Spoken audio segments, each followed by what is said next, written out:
یکی از کارهای خیلی خوب رواج تلاوت و استماع قرآن در همه مساجده. بعضی از مساجد هست اینجور که درش تلاوت میشه. من عرضم اینه که اگر بتوانیم هر مسجدی رو یه پایگاه قرآن قرار بدیم، یعنی دعوت کنن از یه قاری، 2 قاری، الحمدلله قاری که خوب زیاد، بیان اونجا قبل از نماز.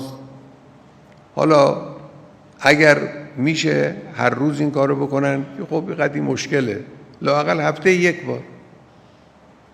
یک بار در مسجد یک قاری، یک تلاوتگر قرآن بیاد و بنشینه و قرآن بخونه، مردم گوش کنن.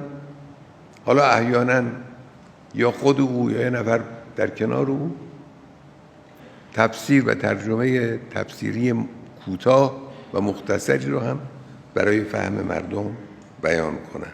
به نظر من اینها خوبه. یه مقداری بایستی به مسائل مربوط به قرآن اهتمام ورزید. قرآن کتاب زندگی است، کتاب حکمت است، کتاب درس است. دیگه در این زمینه ما زیاد صحبت کردیم، نمیخوام اونجوری که گفتیم مجددا تکرار کنم. برای همه بخش‌های زندگی قرآن درس داره. هر صفحه از قرآن رو که شما نگاه کنید، وقتی دقت کنیم، تدبر کنیم، 10 نکته اساسی برای زندگی در هر صفحه قرآن میتوانه انسان پیدا بکنه. اینا مسائل مهمی است، نه فقط مسائل شخصی، نه فقط مسائل مربوط به عالم آخرت که اونها در قرآن خب خیلی سنگین و پررنگ و قوی است.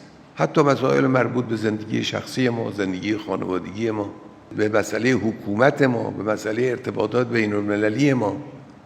نسبت به همه اینها، برای همه اینها در قرآن حکمت هست، تدبیر هست.